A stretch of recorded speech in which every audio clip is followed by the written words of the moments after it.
अब भीष्म पितामह के 6 महीने पूर्ण हुए। सामने गोविंद है, सर पर मुकुट है, उस पे मोर पंख की सुंदर छटा है। भगवान के चेहरे पे मधुर मधुर मुस्कान है। एक टक भीष्म पितामह की ओर देखे जा रहे हैं। पीताम्बर, भगवान का पीत पीताम्बर लहरा रहा है।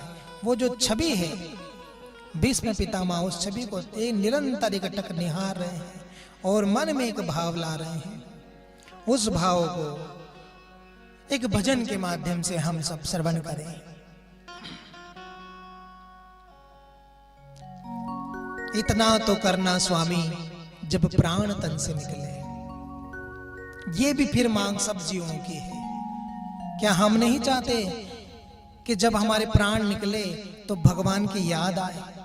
जब हमारे प्राण निकले तो कहीं ना कहीं भगवान का साक्षात्कार हो जाए, दीदार हो जाए, दर्शन हो जाए। इसलिए पितामह कहते हैं,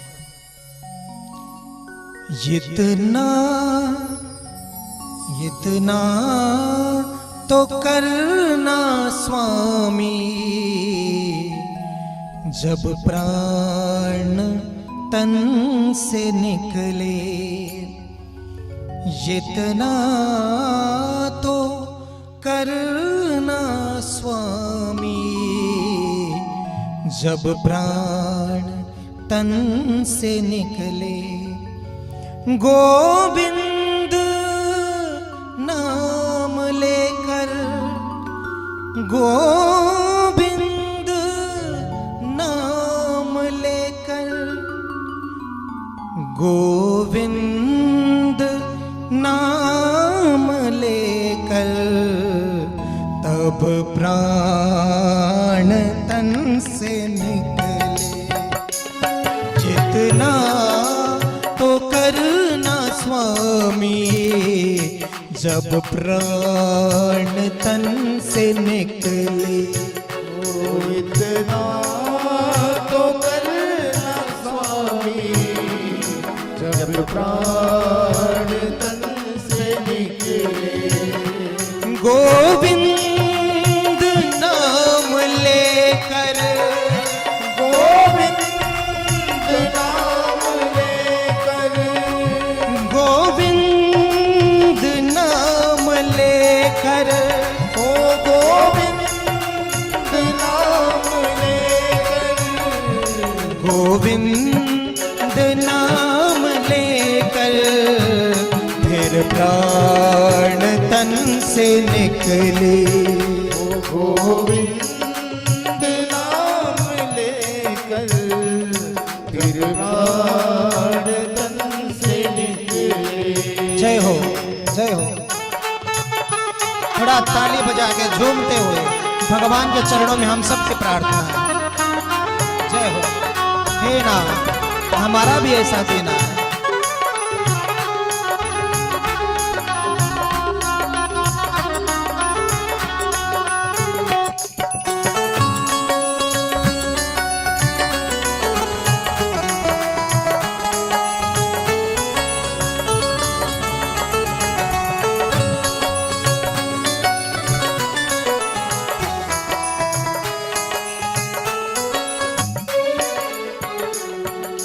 भगवान गीता में कहते अंत काले च मामे व ईश्वरन मुक्त व कलेवरम।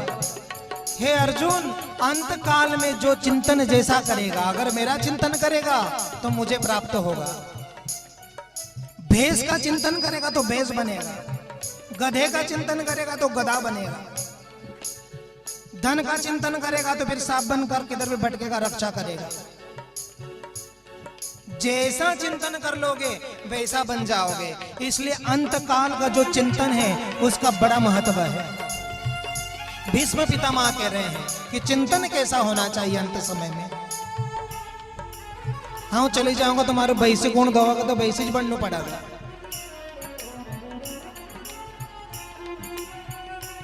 श्री गंगा जी का तट हो, यमुना का बन से बट हो। श्री गंगा जी का तट हो, यमुना का बन से बट हो। श्री गंगा गंगा जी का तट हो, यमुना का बंस बट हो। श्री गंगा जी का तट हो, यमुना का बंसी बट हो। मेरा सावरान कट हो, मेरा सावरान कट हो, मेरा सावरान कट हो, मेरा सावरान कट हो, मेरा सावरान कट हो। तब प्राण तन से निकले। मेरा सावरान जय हो। वाह वाह, क्या प्रार्थना है। जय हो। तन से निकले। जितना तो करना स्वामी, जब प्राण तन से निकले। ओ इतना तो करना स्वामी, जब प्राण तन से निकले।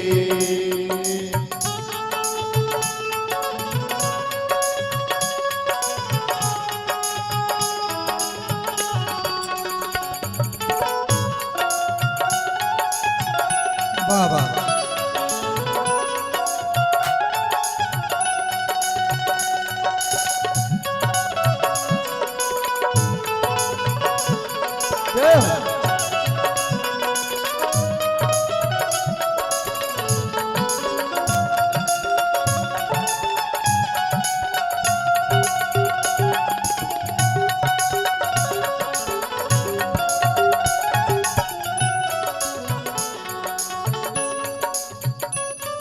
ये जो धुन बज रही है ये भी एक भाव है। बाजे रे मुरलिया बाजे, अधर धरे। क्या सुंदर भाव है। जहां भी चिंतन है, जैसा भी जुड़ जाए, पर होना भगवत संबंधी। अरे इतने भक्तों की महानता है कि पत्थरों में, दीवालों में प्रहलाद ने कहां प्रकट किया? खंबे में। मीरा ने कहां नहीं प्रकट कर दिया। जनाबाई ने कहां प्रकट कर दिया? कंडों में। किसी ने खंबे में, किसी ने कंडों में। कहां महिमा? किसी ने बाड़ी में, किसी ने गाड़ी में। नरसिंह मेहता के पास गाड़ी में आते भगवान, बाड़ी में धन्ना जाट, खंबे में प्रहलाद जी, कंडों में जना जी, और यहां तक कि जहर में मीरा जी। भाव होना चाहिए महाराज। भगवान तो कण कण में है, सुनने वाला है वो। चींटी के पांव में घुंघरू बजते हैं, वो भी प्रभु को सुनाई देता है। वो कोई दूर थोड़ी ना है, बस उसे केवल प्यार की जरूरत है, प्रेम की जरूरत है। निस्वार्थ हृदय से भगवान को पुकारो। भीष्म पितामह को जरूरत नहीं है, वो तो खुद इतने महान हैं कि भगवान चले आए हैं दर्शन करने, कि चलो पितामह के दर्शन करेंगे। लेकिन वो केवल हमारे लिए कह रहे हैं कि ये जीवों, ये कलयुगी जीवों, तुम्हें किस तरह परमात्मा की आराधना करना चाहिए, मैं आपको सिखा रहा हूं। पीतांबरी कसी हो, छब मन में ये बसी हो। पीतांबरी कसी हो, छवि मन में ये बसी हो। पीतांबरी कसी हो, छब मन में ये बसी हो। पीतांबरी कसी हो, छवि मन में ये बसी हो। होठों पे कुछ हंसी हो, होठों पे कुछ हंसी हो। होठों पे कुछ हंसी हो। होठों पे कुछ हंसी हो। होठों पे कुछ हंसी हो, तब प्राण तन से निकले। होठों पे कुछ हंसी हो, जब प्राण तन से निकले। जितना तो करना स्वामी जब प्राण तन से निकले। वो इतना तो करना स्वामी जब प्राण तन से निकले।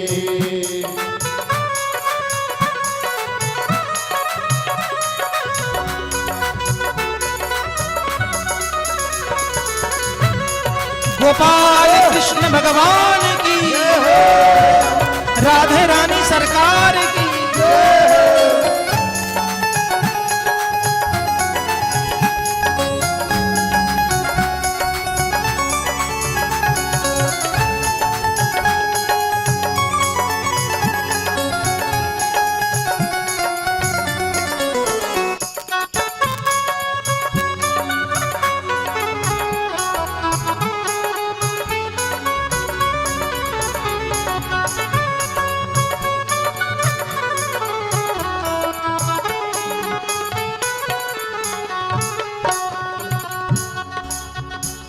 जब कंठ प्राण आए कोई रोग ना सताए।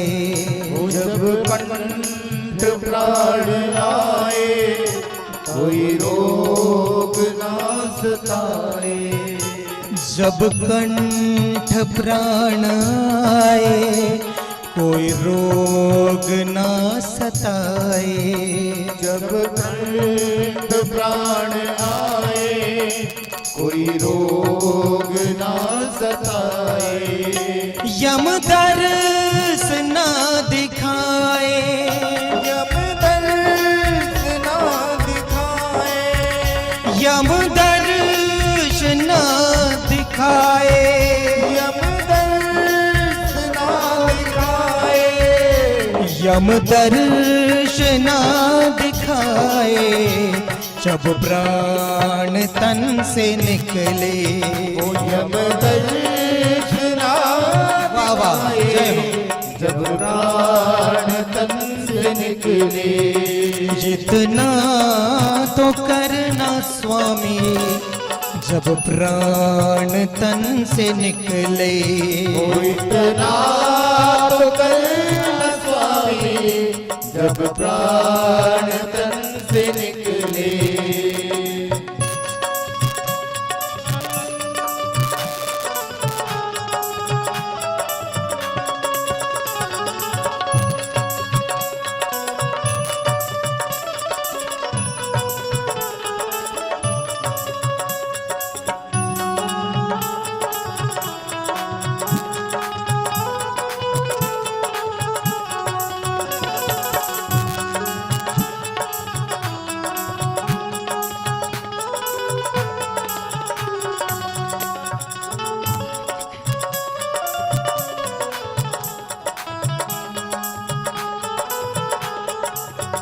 पीताम्बरी कसी हो मुख में कुछ हंसी हो, मेरा सावरा निकट हो।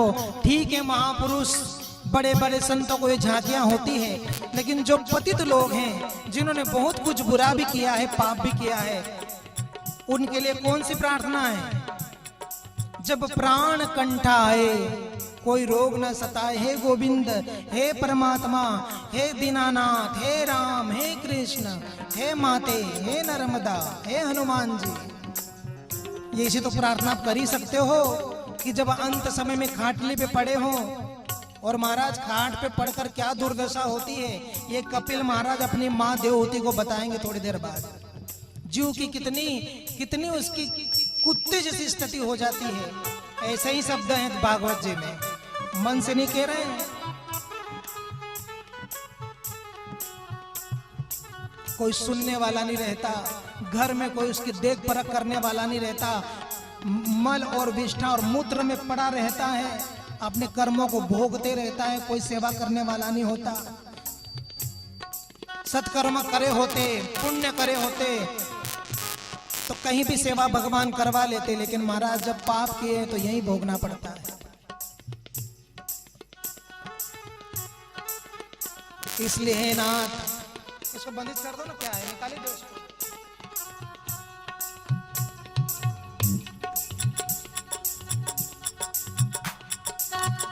ये क्या एक धारा प्रवाह सत्संग की बात रहती है, आनंद करने वाला है भगवान की चर्चा, और वो भी इतना अच्छा प्रसंग, फिर उसमें इतना अच्छा भजन, फिर उसके इतने अच्छे भाव, और फिर इसमें विघ्न, सब पानी फिर जाता है। ये तो हृदय से आता है, उसमें विघ्न नहीं होना चाहिए। भीष्म पितामह भगवान के चरणों में जो भाव रख रहे हैं वही भाव हमारे होने चाहिए। और उस वक्त जल्दी आना, नहीं श्याम भूल जाना। उस वक्त जल्दी आना, नहीं श्याम भूल जाना। उस वक्त जल्दी आना, नहीं श्याम भूल जाना। उस वक्त जल्दी आना, नहीं श्याम भूल जाना। राधे को साथ लाना, ओ राधे को साथ लाना। राधे को साथ लाना। ओ राधे को साथ लाना। राधे को साथ लाना, जब प्राण तन से निकले। राधे को साथ लाना, जब प्राण तन से निकले। जितना तो करना स्वामी, जब प्राण तन से निकले। वो इतना तो करना स्वामी, जब प्राण तन से निकले।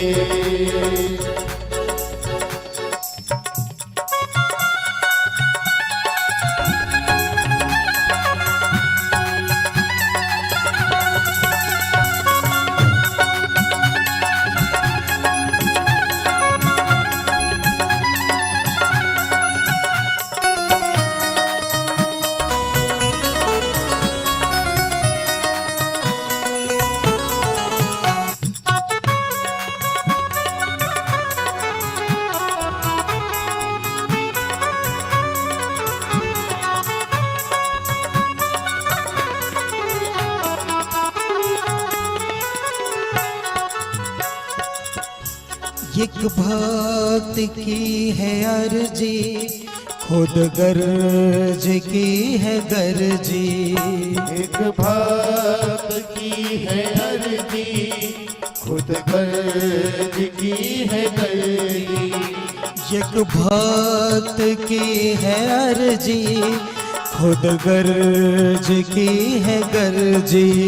एक भक्त की है अर्जी, खुद गर्ज की है गर्जी। आगे तुम्हारी मर्जी, आगे तुम्हारी मर्जी।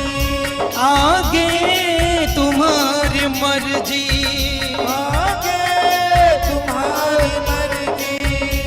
आगे तुम्हारी मर्जी, जब प्राण तन से निकले। आगे तुम्हारी मर्जी, जब प्राण तन से निकले। इतना तो करना स्वामी, जब प्राण तन से निकले। ओ इतना तो करना स्वामी, जब प्राण तन से निकले। इतना तो करना स्वामी, जब प्राण तन से निकले। ओ इतना तो करना स्वामी, जब प्राण तन से निकले। इतना तो करना स्वामी, जब प्राण तन से निकले। इतना तो करना स्वामी, जब प्राण तन से निकले। जब प्राण तन से निकले।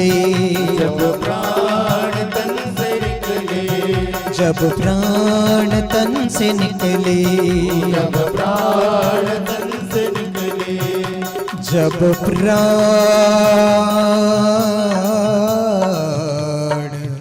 तन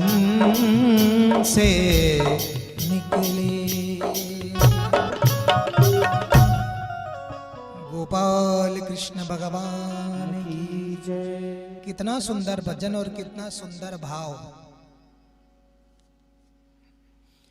इतना तो करना स्वामी जब प्राण तन से निकले, गोविंद नाम लेकर, भगवान का नाम लेकर, कृष्ण नाम लेकर, फिर प्राण तन से निकले। उस वक्त जल्दी आना, नहीं श्याम भूल जाना, राधे जी को भी लाना। जब प्राण तन से निकले, जब प्राण कंठ आए, कोई रोग न सताए, यम दरस न दिखाए, तब प्राण तन से निकले। जब तक इंसान स्वस्थ है, अपने आप को बड़ा मस्त समझता है, जबकि सही भी है। पहला सुख निरोगी काया, दूसरा सुख घर में माया, तीसरा सुख पुत्र आज्ञाकारी, चौथा सुख सुलक्षणा नारी। तो प्रथम सुख निरोगी काया है। लेकिन अगर उस निरोगी काया को भगवान के चरणों में ना लगाया तो फिर अंत समय में भी बहुत मार खाया। दिखेगा तो नहीं मार खाते, लेकिन बहुत मार खाएगा। कोई नहीं दिखेगा कि कोई सपाटा मार रहा है, लेकिन अदृश्य शक्ति बहुत मारती है। फिर अंगम गलितम पलितम मुंडम विहीनम दसनम जातम तुंडम भज गोविंदम मूढ़ मते। हमारे शंकराचार्य जी कहते, आद्य गुरु शंकराचार्य जी, हे मूढ़, अगर गोविंद नहीं बजेगा तो गल जाएगा। तो अंगम गलितम, लटक जाएगी तुम्हारी चमड़ी, जो बड़ी चिकनी लगती है, बड़ी फ्रेश लगती है, सुंदर दिखती है, लेकिन आयु और बीमारियों से हर लेगी। मुंह में से दांत गिर जाएंगे, आंखों की ज्योत कम हो जाएगी, सोचने और समझने की शक्ति खत्म हो जाएगी। मृत्यु सैया पे पड़े रहेगा, बेटी आएगी, पापा पहचानो तो कोई कौन छे। अभी तो बोलते भी आ जाए तो ठीक, नहीं तो बोलना भी बंद हो जाएगा। बुद्धि भी खत्म हो जाएगी, क्योंकि शक्ति खत्म हो जाएगी। एनर्जी निकाल लेगी प्रकृति या फिर हमारे पाप। कहां भगवान की याद आ जाएगी कि तुम आना, राधे को भी लाना। जिंदगी भर कभी राधे राधे जपा हो तो अंत में राधे भी याद आएगी, नहीं तो काहे की राधे वैसे ही याद आएगा। वो बार बार कहानी आती है, लेकिन अच्छा प्रसंग है और कह दो एक बार कि एक बूढ़ा खाट पे सोया है, मरना चाहता है, लेकिन फिर भी कहीं ना कहीं उसकी आसक्ति है, तो कुछ कहना चाहता है। बस कंठ में प्राण है उसके, बस मरना ही चाहता है, मरने ही वाला है, लेकिन फिर भी लगता है कि कुछ कहना चाहता है। बच्चों को तो यही लगता है कि इतना कठिन समय है, अब जाने ही वाला, तो कोई विशेष बात बोलना चाहता है। तो जरूर कहीं 10-20 लाख गाड़ दिए होंगे या छुपा दिए होंगे, वो जो बताना चाहता है कि बेटा मैं मरते मरते बता जाऊं तो तुम्हारा भला होएगा। लेकिन चिंतन की बात कर रहे हैं, जिंदगी भर जो चिंतन किया होगा वही अंत समय में याद आएगा। लड़कों ने सोचा स्वार्थ के कारण कि चलो डॉक्टर को जल्दी से जाके बुलाओ, 2-4 इंजेक्शन लगाओ, कहीं थोड़ी बहुत एनर्जी आएगी तो मुख से बोल देगा, फिर मरे तो मरे, अपने को क्या लेना देना। जगत में स्वार्थ का ही संसार है, जगत में स्वार्थ का ही संसार है। जगत में झूठी देखी प्रीत,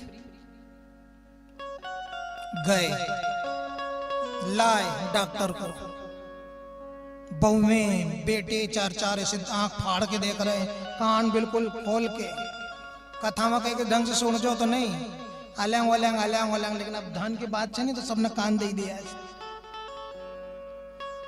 थोड़ा डॉक्टर ने सलाइन लगाई, थोड़ा इंतजार किया 15-20 मिनट, थोड़ा सा सांस आई, कुछ हवा गई अंदर, टॉनिक गई अंदर। फिर वो कहता है बुड्ढा कि अरे कमबख्तो बदमाशो, मेरे को काहे को देखते हो, वो देखना पाइडो झाड़ू खाई रोज, बैडी खाई रोज। उपदेश इसमें यह है कि मरते मरते भी केवल एक तुच्छ सी झाड़ू की चिंता है उसे, कि झाड़ू कहीं नुकसान ना हो जाए 10-20 रुपए की।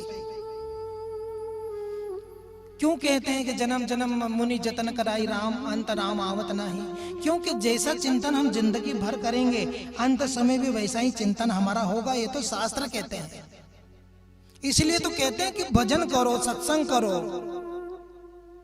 जितना अभ्यास करते रहेंगे सत्संग का, भजन का, उतना ही हमारे मन में भगवान के प्रति प्रेम बढ़ता चला जाएगा।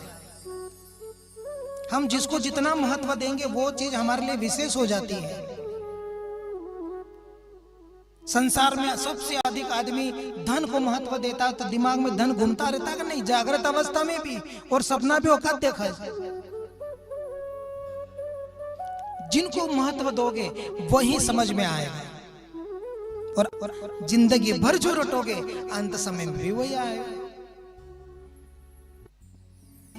यम यम भावम स्मरते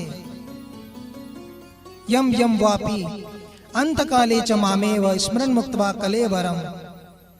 अंत समय में जो भी भगवान का चिंतन करेगा भगवान को प्राप्त होगा। हे अर्जुन, भूतों को पूजने वाले भूतों को प्राप्त होंगे, पितरों को पूजने वाले पितरों को प्राप्त होंगे, असुरों को पूजने वाले असुरों को प्राप्त होंगे। और मेरा भक्त चाहे जैसा भी भजे, कोई बड़ी तपस्याओं का काम नहीं है, जरूरत नहीं है। भगवान ने तो सरल से सरल कर दिया है, और कलयुग में तो और भी सरल कर दिया है। द्वापर युग में, त्रेता युग में, सतयुग में तो हड्डी तक भी गल जाती थी, तो श्वास भी खत्म हो जाती, तो अंदर बिना सांस के भी चला करता था। हिरण्यकश्यप ने कितनी तपस्या की, मां पार्वती ने कितनी तपस्या करी भोलेनाथ जी के लिए। कलयुग में तो नाम लेने से ही भगवान की प्राप्ति हो जाती है, मुक्ति हो जाती है, उद्धार हो जाता है। लेकिन वहां भी समय नहीं है, क्योंकि कलयुग में मन मलिन है। सौसार किसको कहते हैं? 100 रस्सियां। सार मतलब एक अर्थ में रस्सी, तो 100 जगह से माया खींच रही है इस जीव को। सुबह से शाम तक उठते उठते कितनी जगह खींचता है इंसान, रिश्तेदार में, तो खेत में, तो मोटर में, तो दूध वाले का कर्जा, तो उसका कर्जा, तो वो बोलाई रो, तो वो के साथ दिन जानो पड़ा नहीं, तो उजने आवड़ा को वहां करनो पड़ा नहीं, तो वो नाराज हो जाए, फिर महाराज कौन बोला। कितनी प्रकार के उसके पीछे झंझट है। इन सब में से समय भगवान के लिए वो कब निकालेगा, और कब भगवान के लिए प्रेम जगाएगा? क्योंकि प्रेम जगाने के लिए तो थोड़ा समय भी लगेगा ना, अभ्यास भी तो करना पड़ेगा। जिस चीज से प्रेम हो जाए उसको समय भी तो देना पड़ेगा। एक बार में थोड़ी काम चलेगा। वैसे कभी दौड़ो है तो 3-4 बार हाथ फिरनो पड़ा, 4-8 दिन को अभ्यास करना पड़ा, तो वो दूध देख रहे तो भी लाते जी मारा। इसलिए कबीर जी कहते हैं, करत करत अभ्यास जड़मती हो सो जान। अभ्यास तो करना पड़ेगा, और अभ्यास करना मतलब लंबा समय। तो भगवान तो कोई छोटी मोटी चीज थोड़ी ना है। जब उसके प्रति प्रेम जगाना है तो उसको भी समय देना पड़ेगा। इतनी संसार की व्यस्तता, संसार में इतना व्यस्त व्यक्ति कैसा समय दे पाएगा भगवान को? इसलिए केवल सुबह 1 घंटा निकालो, चलो आधा घंटा निकालो, 1 घंटा नहीं तो गुरु मंत्र ले जरूर लो। जिन्होंने नहीं लिया, जिनसे भी लेना हो, या जो ले चुके हैं उनको अपना गुरु मंत्र का जप करना चाहिए। नहीं 11 माला होती तो 5 करो, कोई देर नहीं लगेगी 5 माला को। गीता पढ़ो, नहीं पढ़ते आते तो अर्थच पढ़ लो, रामायण पढ़ो। ये हमें एनर्जी देंगे, भगवान के प्रति हमें प्रेम जगाएंगे। और दोहा फिर कह दो, नियम जगावे प्रेम को। कोई भी नियम करोगे तो प्रेम जगेगा। नियम जगावे प्रेम को, प्रेम जगावे सूरता, और सूरता जगावे जीव को, फिर जीव जगावे शिव को।